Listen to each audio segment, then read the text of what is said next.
let's take a look at some pitchers. Pat, why don't you get us started? Who do you have up first? All right, the first guy I think that is extremely undervalued, Dan Herron. For the first time in 6 seasons last year, he went on the DL. First time in his career, actually, goes on the DL. But it's the first time he wasn't a top 15 pitcher. And I'm going to blame that totally on injuries. I may be a cop-out, but I feel like that's what it's going to be. The rest of his numbers were completely in line with the rest of his career stats, except for one. His home runs per 9 inning, it more than doubled. And I'm going to blame that on his wonky back. He's healthy now. He's on a 1-year deal. He's got something to prove in Washington. And he's moving from the AL to the NL, which only helps. Love Dan Herron. I happen to agree. He finished his last 13 starts with a 3.58 ERA and a 1.12 WHIP. And it's right after he came off the DL. So I think moving back to the pitcher-friendly NL, and I think it's a good pick. So who do you got? Let me see. My most undervalued, the guy I find is the most undervalued in all of baseball right now, is, from what I see, is Julio Teheran of Atlanta. I just think last year, coming into the season, he was the number 5 rated prospect from Baseball America. He had control problems. He wasn't able to crack the rotation. If you look at him now, he leads the majors in spring trading, 35 strikeouts in 26 innings. He's held opponents to a .082 batting average. He's currently coming off at number 325 overall. That's like the 83rd pitcher in average pick in drafts. I think he's going to be a top 20 pitcher. Top 20 pitcher. He's got Cy Young stuff. Not this year. I think he's got Cy Young stuff. There's a reason he was a number 5 rated prospect in baseball last year coming into the league. I'm with you, but I wouldn't buy too much into these spring training stats, because the one thing you have to understand about spring training stats is you don't know who he's facing. He could be facing the single-A pitchers, single-A hitters that they're bringing up that they don't want to see. More than anything with him, it's the command. The walks aren't there. He's able to command his pitches. He's always had the stuff to get major league hitters out, but if you're falling behind and stuff like that, so he's been able to show the command. Doesn't matter who you're throwing against. He wasn't able to get high school hitters out last year. All right, my next guy on the list, A.J. Burnett. He's just being underdrafted. For a guy coming off such a good season, I would have expected him to be going much higher, and right now where he's going is terrific value, and he can credit it to his just different approach on the mound. His ground ball rate is now 57%, at least last year it was. When he was with the Yankees, it was around 46%. So that shows a fundamental shift on what he wants to do in terms of approach, and it really translated into the amount of home runs he gave up. Last year, he gave up 0.8 home runs per 9 innings. Pretty good. When he was with the Yankees, 0.1 or 1.21. So that's an almost 60% decrease, going from New York to Pittsburgh. So he's facing National League hitters, and that also helps. He's in a better ballpark. That helps. And his strikeouts are still pretty elite. He's not quite where he used to be 5 years ago, but he's still striking out almost a batter per inning, which is very, very good. He's a power pitcher, right? Not so much anymore, no. I mean, that's what his game was built on. He's not Nolan Ryan. His whip is not bad. He's got a career whip of over 1.3, and that puts you in last place. It does, but his whip last year was 1.2. So that's more than I credit this. I don't think it is. I think it's a clear shift in approach of what he does on the mound now. He's 36. So that's perfect. It's a perfect time to adjust your strategy. When you can't blow guys away anymore, you shift what you do, and that's what he's done. There you have it. Okay. All right, I've got Josh Johnson. He's out of the top 30 right now. I know there's a lot of injury concerns with him. To me, last week, the Blue Jays moved him up in the rotation to get him ready for to set the rotation. They wanted to get him more work, and to me that means that he's healthy. And the biggest thing with Johnson is the health issue going forward. In order for him to get back to where he was dominating like he did with the National League, to me, I think he's healthy. I think this shows that he's healthy. I understand you have to take into account that he's not in the National League anymore, but the AL East isn't the end-all be-all that it was. No, but it's significantly better than the NL East in terms of hitting. And I will say that his fly ball rate has gone up exponentially over the past 3 years, and he gave up more home runs per 9 innings last year than any other year of his career, and that was in a new spacious ballpark. I don't know how he translates so well to the AL East, and more importantly, Rogers Center, which is a home run bandbox. So I think that could cause some problems for him. I think with him, it's all about the health. He's a couple years removed now from his surgery. I think if he's healthy, he performs as a top 30 pitcher. If he doesn't, I think some of the things that you suggest are going to be an issue.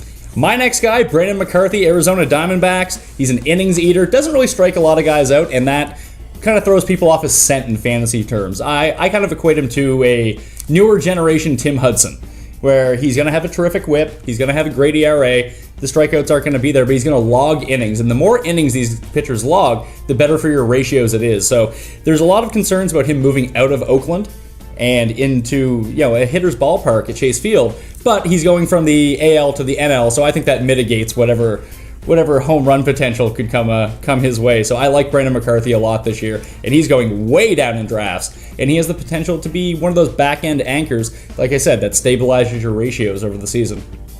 He was a top prospect with the White Sox. I drafted him every year, year after year. He was wild, and he got hurt. This guy, for some reason, I just think that the whole karma thing, it's not. With last year, he was doing perfectly fine. He was healthy. And he gets pelted in the face with a line drive. Done. I just think it's not in the cards. There are some people that are on my no draft. He's on your no draft? It's I've been burnt so many times. I do not question the talent. He's 30. He should be in his prime. He's certainly not wild like he used to be. He isn't, but like I mentioned with AJ Burnett, he's another guy who's fundamentally shifted his approach on the mound. He's the one player that at least has come out publicly in support of sabermetrics and basically used those tools to identify where he needed to improve. And that's what he's done. He just needs to find a way to stay on the field. If he can stay on the field, I think you're onto something. Okay. Who else do you have? I've got Matt Harvey. Really? Now, I'm not looking to make him, we had Generation K here with the Mets. I'm a native New Yorker. I'm still waiting for Pulsifer, and, Isringhausen had somewhat of a career, and Wilson. But, and I'm not trying to make the analogy to Tom Seaver. I'm not saying he's going to have a career like Tom Seaver. That's not what I'm saying. But, the Mets players, they're already looking to him for leadership.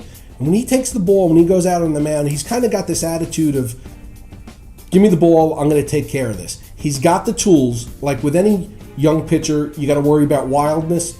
But when he came up last year, he had 10 starts. He was not wild. If I remember correctly, his whip was not wild. 1.2. Not wild. He's walking almost 4 batters per 9 innings. That would be the most in the majors. Sorry, except for Carlos Marmol. In his 10 starts. 4 walks per 9. He had a whip of under 1.2, 1.5. That's because he wasn't giving up hits. But when you start giving up, that's a 70 strikeouts and 60 We're talking about a very small sample size here. Once you come up and you blow guys away at the end of the year, that's fine. Let's see how you do over the course of the entire year. I don't trust that control at all. That just spells disaster for me.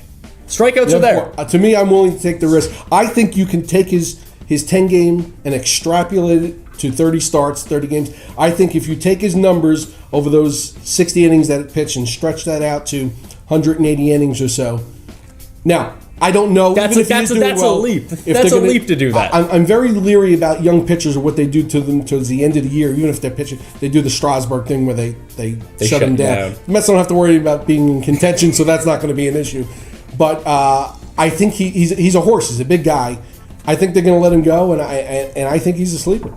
I think he's a nice value for where he's going. I don't think he's a sleeper. I don't think he's undervalued. I don't think he's overvalued. I see the strikeout numbers and they leap off the page. You think he'll have 200 strikeouts? Yeah, he could get 200 strikeouts. That's certainly within the realm of possibility, especially if he gets up to that 180 innings. You think he'll have a whip under 1.2? No, I don't. Not with this control. Not with these control issues, and not when the league adjusts to him. He's not going to just be able to strike his way out. I'm banking on that. He's not going to be able to strike his way out of every situation. When you start offering free passes, he needs to see that number basically cut in half if he wants to have any sort of success at the major league level, or else he's going to be sent back down to work on his control.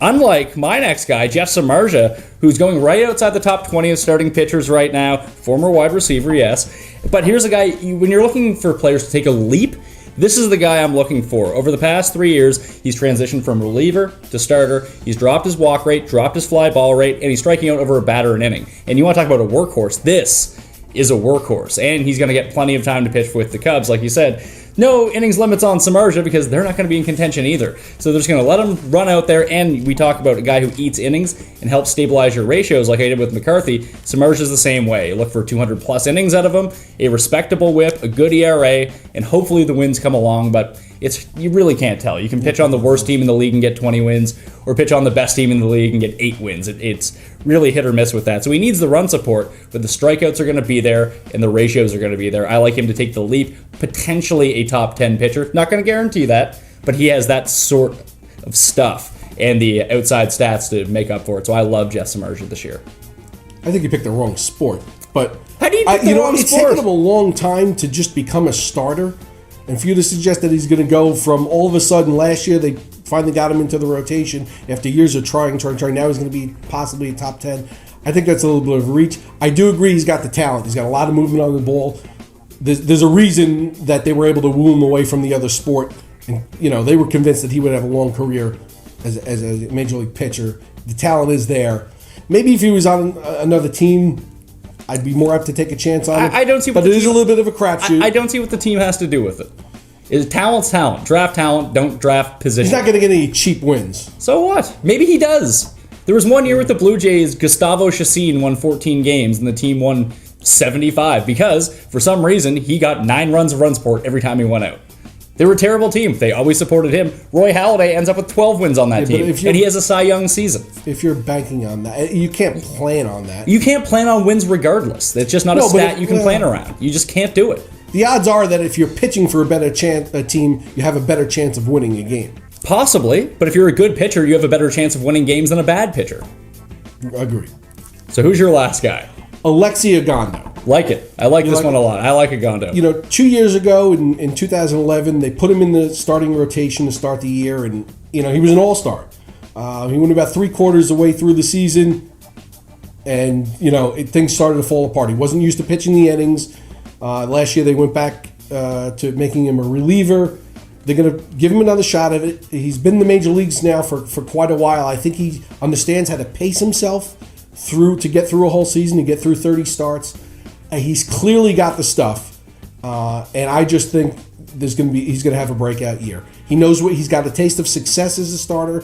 He knows how to pace himself now, and I think he's flying way under radars. He's going to be a number 5 starter. He's going to get a lot of favorable matchups. Oh, well, I don't buy into that at all, because after one turn through the rotation, your number 5 starter is now facing your number 1 starter. No, that doesn't happen. It does. Yes, it absolutely does. Teams have days off. They get a chance to reset very often during the year. To reset, it doesn't always work. I don't know. How often do you see CC Sabathia go up against the other team's ace? 5 times a year? Many times. It's not as many as you think. It's many. It doesn't happen very often that a 5 is facing a 1. It does. It happens all the time. No, these rotations get thrown out of whack. You can't judge it that way. Just because you're a number 5 starter doesn't mean you have an easier pitching matchup. He will have many easier matchups than the number 1 starter. I don't think that's true. I don't think the stats bear that out. The schedule bears that out. We're gonna have to look at it. You don't need to. It's not true.